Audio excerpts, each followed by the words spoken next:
Hello friends, Hindi और pride में आप सभी का स्वागत है। बात करें यूजीसी नेट के पाठ्यक्रम में जो हमारा यूनिट 3 है, जो कि साहित्य शास्त्र से संबंधित यूनिट है, जिसमें हमने प्लेटो के काव्य सिद्धांत, अरस्तु के अनुकरण सिद्धांत, त्रासदी सिद्धांत, विरेचन सिद्धांत या वर्ड्सवर्थ का काव्य भाषा सिद्धांत, कॉलरिज का कल्पना और फैंटेसी सिद्धांत यहाँ तक कर लिया था। आज के वीडियो में हम टी.एस. इलियट के निर्वैयक्तिकता सिद्धांत और परंपरा की अवधारणा, इनके वैसे तो 3 सिद्धांत हैं, निर्वैयक्तिकता का सिद्धांत, वस्तुनिष्ठ सह संबंध समीकरण का सिद्धांत और परंपरा की अवधारणा का सिद्धांत। ये 3 सिद्धांत हैं, बट हमारे सिलेबस में निर्वैयक्तिकता का सिद्धांत और परंपरा की अवधारणा का सिद्धांत यही 2 है। तो हम बात करेंगे आज टी.एस. इलियट की निर्वैयक्तिकता के सिद्धांत पर। बाकी नेक्स्ट वीडियो में हम इनकी परंपरा की अवधारणा सिद्धांत पे बात करेंगे। तो इलियट का जो निर्वैयक्तिकता का सिद्धांत है, हमें सबसे पहले ये देखना है कि निर्वैयक्तिकता का मतलब क्या होता है, क्योंकि अगर वही नहीं समझे तो फिर निर्वैयक्तिकता के बिना मतलब से हम टॉपिक कैसे समझ पाएंगे। तो निर्वैयक्तिकता का मतलब इलियट मानते हैं कि कवि के व्यक्तिगत भाव की विशिष्टता का सामान्यीकरण। ये बहुत ही इम्पॉर्टेंट है, क्योंकि अगर आप इस चीज़ को समझ गए, इसका मतलब जो है टॉपिक ही पूरा समझ गए। कवि के व्यक्तिगत जो भाव हैं, जैसे हमारे जो पर्सनल थॉट्स होते हैं, उन पर्सनल थॉट की विशिष्टता का अगर सामान्यीकरण हो जाता है तो उसी चीज़ को हम क्या कहते हैं, निर्वैयक्तिकता कहते हैं। तो ये चीज़ पहले तो इसकी परिभाषा क्लियर हो जानी चाहिए कि ये क्या होता है। तो कवि के जो व्यक्तिगत भाव हैं, जैसे हम कोई भी हमारा पर्सनल थॉट्स होता है, या कोई भी कवि रचनाकार जो होता है उसके कोई पर्सनल थॉट आते हैं, व्यक्तिगत विचार होते हैं। उन व्यक्तिगत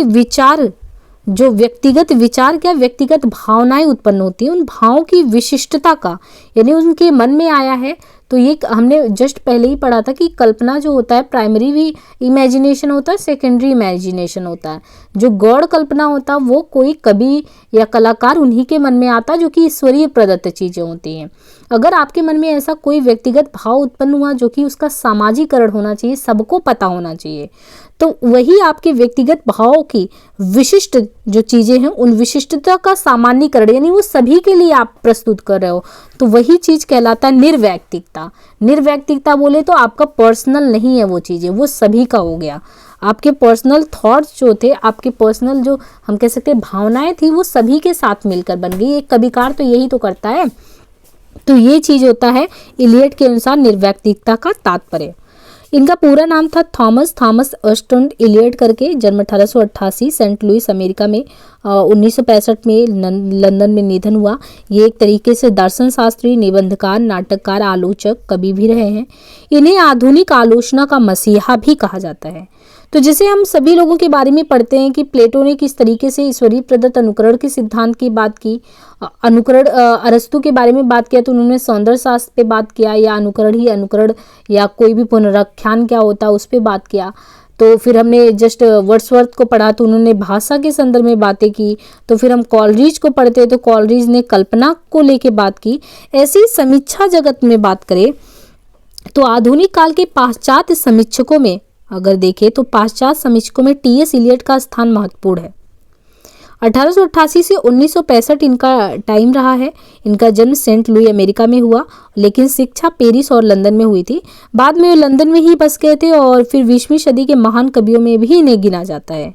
और इतना ही नहीं, 1948 में इन्हें क्या हुआ, साहित्य का नोबेल पुरस्कार भी प्राप्त हुआ था। इनकी एक रचना है द वेस्ट लैंड 1922 में आई, और इसके लिए इन्हें 1948 में, यानी रचना तो 1922 में आया प्रकाशन में, और 1948 में इसके लिए साहित्य का नोबेल पुरस्कार भी मिला था। तो आप समझ सकते हैं कि उस समय 20वीं सदी के महान कवियों में शुमार थे इलियट। इलियट की सर्वाधिक प्रसिद्ध रचना कौन सी है, तो ट्रेडिशन एंड इंडिविजुअल टैलेंट। वो बहुत ही इंपॉर्टेंट इनकी रचना है। रचना का नाम क्या है, क्योंकि ये इंपॉर्टेंट है तो इंपॉर्टेंट चीज़ें आपको बिल्कुल ध्यान रहनी चाहिए। ट्रेडिशनल एंड इंडिविजुअल टैलेंट, जैसे हमारे व्यक्तिगत होते हैं ना, तो इंडिविजुअल उसी के लिए यूज किया जाता है, तो इंडिविजुअल टैलेंट। तो ट्रेडिशन यानी परंपरा, और जो हमारे व्यक्तिगत टैलेंट बुद्धिमत्ता होती है, तो इनकी सर्वाधिक प्रसिद्ध रचना यही है, ट्रेडिशन एंड इंडिविजुअल टैलेंट। जिसमें इन्होंने साहित्य की आधारभूत एवं मौलिक समस्याओं पर प्रभावी ढंग से विचार किया है। और सबसे बड़ी बात है कि इनके जो निबंध है, व्याख्याएं हैं, लेख है, उनमें समीक्षा संबंधी विचार यहाँ पे देखने को मिलते हैं और इन्हें समीक्षा जगत में एक अलग ही स्थान, मतलब आप कह सकते हैं समीक्षा जगत में अगर कोई क्रांति लाने वाला कार्य काम किया है तो वो किसने किया है? इलियट ने किया है। तो समीक्षा के क्षेत्र में इलियट के विचारों ने क्रांति उत्पन्न कर दी। उनके विचारों ने पाश्चात्य समीक्षा को झकझोर दिया। उनके विचार बहुत ही विवादास्पद रहे हैं। क्यों? क्योंकि इन्होंने एक चीज़ अपने आप को कह दिया था जिससे और लोग भी खपा भी थोड़े हो गए थे। इन्होंने अपने आप को क्लासिकवादी कह दिया था। अब जैसे ही इन्होंने अपने आप को, इलियट ने स्वयं को क्लासिकवादी घोषित किया, तो फिर क्लासिक का क्या मतलब होता है? क्लासिक जो होता है कोई भी कवि, तो क्लासिक जो है एक विधा को टेस्ट नहीं करता, वो अपनी समय के संदर्भ में देखा जाए तो जो भी कवि पराकाष्ठा पे पहुंच जाता है वो क्लासिकवादी उनको काउंट किया जाता है। तो महान कवि केवल एक फॉर्म की पराकाष्ठा तक पहुंचता है। महान कवि केवल एक विधा हो, साहित्य में अगर देखें नाटक है, कहानी है, उपन्यास है, कोई भी एक फॉर्म की पराकाष्ठा तक पहुंच पाता है।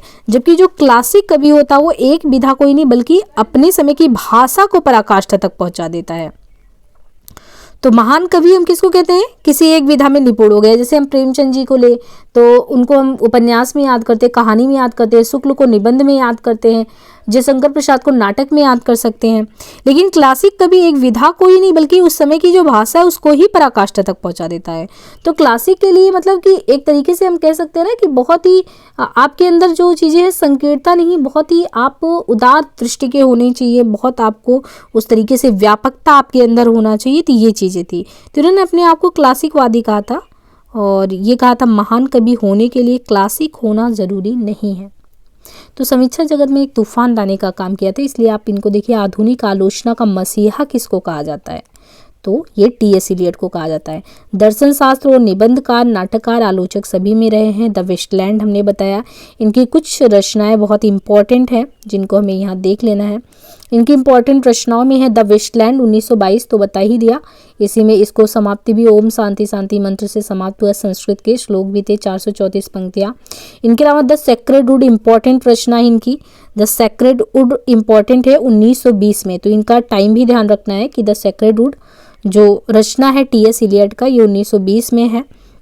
इनके अलावा इनके द्वारा एक बहुत ही इंपॉर्टेंट और भी रचना हम देखते हैं, सिलेक्टेड एस्से करके इनकी रचना है। इनके अलावा और भी देखें तो ऑन पोएट्री एंड पोएट करके है। तो होमेज टू जॉन ड्राइडन करके है, होमेज टू जॉन ड्राइडन 1924 में। एलिजाबेथेन एसेज 1932 में। The use of poetry and the use of criticism 1933। Essays ancient and modern 1936। Knowledge and experience करके 1937 में। फोर क्वार्टर्स 1944 में। The use of poetry and poets 1957 में। तो the sacred wood, selected essay, the use of poetry and use of criticism बहुत ही important है। Poetry and drama 1957 में था। द थीसिस ऑफ पोएट्री करके 1953 में था। तो काफ़ी मतलब रचनाएं थी इनकी इंपॉर्टेंट थे। इवन इनके द्वारा और भी चीज़ें थी, जैसे नाटक में द रॉक करके 1934 में नाटक था इलियट का। मर्डर इन द कैथेड्रल 1935 में। द कॉकटेल पार्टी करके 1950 में था। फैमिली रीयूनियन करके 1939 में था। टी.एस. इलियट के द्वारा जो सिद्धांत दिए गए थे, निर्वैयक्तिकता का सिद्धांत, परंपरा की परिकल्पना का सिद्धांत, वस्तुनिष्ठ समीकरण का सिद्धांत, ये 3 सिद्धांत थे जिनमें हम बात कर रहे हैं निर्वैयक्तिकता के सिद्धांत पे। तो निर्वैयक्तिकता का सिद्धांत जो है, इस सिद्धांत की प्रमुख बातों की बात करें तो इलियट के बारे में ये कहा जाता है कि ये एजरा पाउंड से बहुत ज़्यादा प्रभावित थे। एजरा पाउंड ये प्रभावित किससे थे? इनका नाम है एजरा पाउंड। इनसे बहुत ही प्रभावित थे। एजरा पाउंड की मान्यता ये मानती थी, उनका मतलब ये कॉन्सेप्ट था कि कवि वैज्ञानिक के समान ही निर्वैयक्तिक, इम्पर्सनल, यानी हम पर्सनल नहीं हो सकते। तो एक जो कवि होता है वो वैज्ञानिक जैसे होता है। वैज्ञानिक कोई भी चीज़ें आप देखिए जिस तरीके से वो सोचता है, उसका प्रोसेस होता है, तो बहुत ही पर्सनल नहीं। तो कवि के समान ही निर्वैयक्तिक, इम्पर्सनल और वस्तुनिष्ठ, व्यक्तिनिष्ठ नहीं हो सकते। व्यक्तिनिष्ठ यानी अपने तक ही अपने को सीमित रखना। हमें वस्तुनिष्ठ, ऑब्जेक्टिव होना पड़ता है। तो कवि को बिल्कुल निर्वैयक्तिक और ऑब्जेक्टिव, वस्तुनिष्ठ होना चाहिए। उसका काम क्या है? आत्मनिरपेक्ष। इलियट अनेकता को एकता में बांधने के लिए एक चीज को मानते हैं, परंपरा की अवधारणा को। परंपरा को जरूरी मानते हैं और परंपरा को आवश्यक मानते थे, जो व्यक्तिकता का विरोधी है। यानी आप देखिए कि मान लीजिए हम हजारी प्रसाद द्विवेदी और शुक्ल जी की तुलना करें यहाँ पे, तो हजारी प्रसाद द्विवेदी जी कहते हैं मैं तो परंपरावादी हूँ, परंपरावादी दृश्य में किसी भी कवि को छोड़ नहीं सकता अगर मैं उनकी बात करूं, उनकी विशेषता की बात करूं।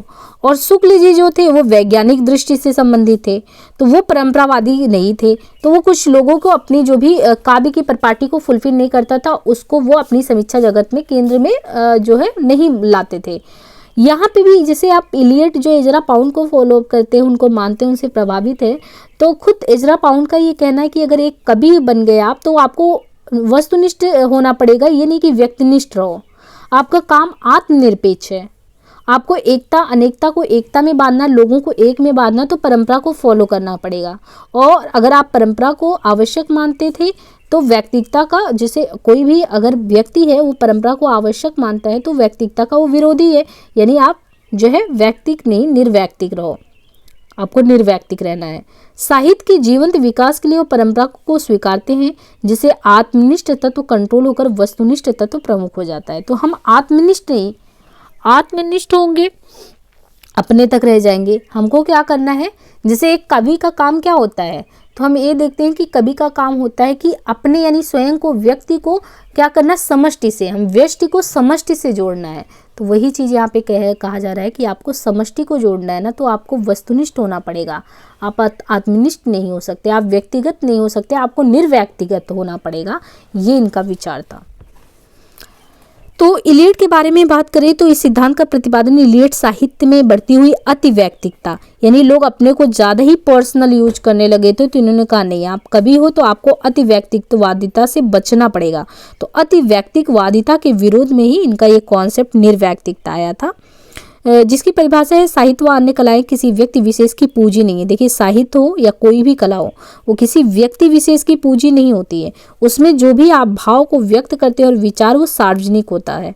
जैसे मान लीजिए कोई फिल्म फरमाया गया किसी चीज़ पे, अब वो फिल्म अगर किसी सामाजिक मुद्दे पे है तो वो सामाजिक मुद्दा किसी एक व्यक्ति के लिए नहीं, वो समाज का मुद्दा हो गया। ऐसे कभी अपने विचार को, अपने भाव को रख रहा है तो उसका भाव जो है वो अब उसके व्यक्तिगत भाव नहीं रह गए, उसका समाजीकरण हो गया, सामान्यीकरण हो गया, वो समाज का सार्वजनिक वो मुद्दा हो गया। तो इनका कहना वही है कि साहित्य हो या अन्य कलाएं हो, किसी व्यक्ति विशेष की पूंजी नहीं होती, उनमें व्यक्त भाव और विचार सार्वजनिक एवं सार्वभौमिक होते हैं, यूनिवर्सल होते हैं। तो इलियट के निर्वैक्तिकता सिद्धांत की मान्यताएं क्या रही हैं? कवि वैज्ञानिक के समान निर्वैक्तिक और वस्तुनिष्ठ होता है। कला व्यक्तित्व की अभिव्यक्ति नहीं अपितु उससे पलायन है। कला क्या है? व्यक्तित्व की अभिव्यक्ति नहीं है, अपितु उससे आपको पलायन करना होगा, आपको समष्टि को देखना होगा, सभी को देखना होगा। निर्वैक्तिकता का मतलब है कि रचनाकार के भाव एवं विचारों का सामान्यीकरण हो जाना। कवि के व्यक्तिगत भाव सार्वभौमिक होकर काव्य में ही व्यक्त होते हैं, वही चीज़ है निर्वैक्तिकता। तो निर्वैक्तिकता के दो रूप हैं, एक प्राकृतिक निर्वैक्तिकता, वह निर्वैक्तिकता जो प्रकृति के नियमों के संदर्भ में होती है, जैसे हवा, पानी, धूप, मानवता आदि का जो भाव है, तो प्राकृतिक निर्वैक्तिकता है। विशिष्ट निर्वैक्तिकता क्या है? तो कवि के विशिष्ट जो विचार आए, जो किसी समस्या पर केंद्रित हो, बाद में वो सभी के लिए विचार बन जाए, तो उसको हम कहते हैं वो विशिष्ट निर्वैक्तिकता है। काव्य का कवि के साथ किसी प्रकार का संबंध नहीं होता है। कवि एवं कलाकृति दोनों परस्पर प्रभावित होते हैं। कविता के 3 स्वर होते हैं। प्रथम स्वर में कवि अन्य से नहीं स्वयं से बातें करता है, पहले स्वर में। द्वितीय स्वर में वह श्रोताओं से बातें करता है, तीसरे में वह सार्वभौमिक बातें करता है। तो जैसे एक कवि लिखने बैठा तो पहले तो खुद से बुदबुदाएगा, खुद से बात करेगा, फिर वो श्रोता से बात करेगा, फिर वो चीज़ें तीसरे में जाके वो सार्वभौमिक बातें करता है। तो इस तरह इलियट ने साहित्य में जो है निर्वैक्तिकता को किस तरीके से महत्व दिया, उनके विचार क्या थे। अच्छा, इलियट ये भी कहते हैं कि इलियट का प्रारंभिक विचार था कि कविता उत्पन्न नहीं होती है, बल्कि अपितु वो क्या होता है कि वही जैसे स्पॉन्टेनियस फ्लो होता है, पावरफुल स्पॉन्टेनियस फ्लो, कि हमारे मन में कोई फीलिंग आया और हमने प्रकट कर दिया। तो पहले इलियट ये मानते थे कि शुरुआत में कि जो कविता होती है उत्पन्न नहीं की जाती बल्कि उत्पन्न हो जाती, किंतु बाद में उन्होंने इस विचार को बदल दिया। बाद में उन्होंने कहा नहीं, मैं उस समय अपनी बातें ठीक से व्यक्त नहीं कर पाया था, अभी तो वो चीज़ नहीं है। तो इलियट निर्वैक्तिकता के 2 रूप मानते हैं कि एक कुशल शिल्पी मात्र के लिए होती है, दूसरा वो प्रौढ़ कलाकार के लिए होती है। दूसरे प्रकार की निर्वैक्तिकता उस प्रौढ़ कवि की होती है जो अपने उत्कट और व्यक्तिगत अनुभव के माध्यम से सामान्य सत्य को व्यक्त करता है। और इलियड के बारे में बताया, 2 प्रकार की निर्वैयक्तिकता को स्वीकार करते हैं, प्राकृतिक और विशिष्ट। और प्राकृतिक को इन्होंने बताया कि निर्वैयक्तिकता प्रमुख शिल्पी या कलाकार से संबंधित होता है, जबकि विशिष्ट निर्वैयक्तिकता जो प्रौढ़ कलाकार होता है उससे संबंधित होता है। और फिर कविता के 3 स्वर हो गए कि पहले स्वयं से बात कर रहे हैं, फिर श्रोता से कर रहे हैं, फिर अपने पात्रों के माध्यम से। इस तरह इलियड के अनुसार दूसरे स्वर में कविता किसी सामाजिक उद्देश्य के लिए लिखी जाती है। मनोरंजक, उपदेशात्मक, व्यंग्यपरक, साहित्य कोटि इसी श्रेणी में आता है। और जो तीसरा वाला होता है उस श्रेणी में जिसमें सार्वभौमिक यूनिवर्सल बातें होती है, वो नाटक वगैरह आता है। और पहले वाले में कविताएं कवि की अचेतावस्था से उद्भूत होती है, जबकि दूसरे और तीसरे वाले कविताओं में वो पूर्ण सजग व्यक्तित्व के रूप में आके आपके समक्ष जो है कोई कविता प्रस्तुत करता है। परंतु आप देखिए इनके निर्वैयक्तिकता सिद्धांत की आलोचना भी कुछ कवियों के द्वारा हुई है, जैसे डॉक्टर भगीरथ मिश्र द्वारा कि टी.एस. इलियट का निर्वैयक्तिकता सिद्धांत भारतीय रस सिद्धांत का साधारणीकरण को समेटे हुआ है। तो टी.एस. इलियट का जो निर्वैयक्तिकता सिद्धांत है वो भारतीय रस सिद्धांत के साधारणीकरण को समेटे हुए है। दूसरा, रामचंद्र तिवारी, इलियट ने निर्वैयक्तिकता सिद्धांत में आत्मनिष्ठ साहित्य के स्थान पर वस्तुनिष्ठ साहित्य पर बल दिया है। तो ये रामचंद्र तिवारी ने कहा है कि इन्होंने आत्मनिष्ठ के बजाय वस्तुनिष्ठ पे जोर दिया है। तो इलियट का ये कहना गलत है कि रचनाकार सामाजिक प्रक्रियाओं के प्रति निष्क्रिय रहकर रचना करता है। यह सिद्धांत निषेधात्मक अथवा अभावात्मक प्रकृति का है। तो कुछ दोष भी बताए गए हैं। कलाकार की निजी मान्यताओं के लिए इस सिद्धांत में कोई जगह नहीं है। तो ये चीज़ें हैं। और एक चीज़ तो है, इन्होंने केंद्रीय यही विषय बनाया था कि अतिवादिता से बचाना है और कविता को क्या करना, काव्य को सार्वभौमिक एवं आदर्शवादी बनाना है। तो वो चीज़ें जो है इनके द्वारा उसी को देख के ये चीज़ें की गई है। तो आज के लिए इतना ही। नेक्स्ट पार्ट में हम इनकी परंपरा की अवधारणा पे बात करेंगे, क्योंकि वो नेक्स्ट टॉपिक है। और हमारी सिलेबस में वस्तुनिष्ठ के साथ संबंध नहीं है, थोड़ा सा वस्तुनिष्ठ के बारे में बात कर लेंगे, बाकी वो नेक्स्ट जो वीडियो होगा उसमें करेंगे। तो मुझे उम्मीद है कि आपको ये सेशन बहुत ही यूजफुल लगा होगा। अगर प्लीज़ हमारे कोशिश जो है, आपको प्रयास जो है लगा हो कि हाँ आपको समझ में आ रहा है, तो लाइक शेयर सब्सक्राइब जरूर करें। और अपने जो भी फ्रेंड्स हैं जिनको ज़रूरी है कि इनके सिलेबस में ये चीज़ें हैं उनसे रिलेटेड, तो आप उनके पास तक ये वीडियो ज़रूर पहुंचाएं। हिंदी और प्राइड करके हमारा टेलीग्राम ग्रुप है, यहाँ पे जुड़े और यहाँ पे PDF वगैरह और भी जो भी जानकारी वहाँ पे ही प्रोवाइड की जाती है। सो आज के लिए इतना ही, धन्यवाद।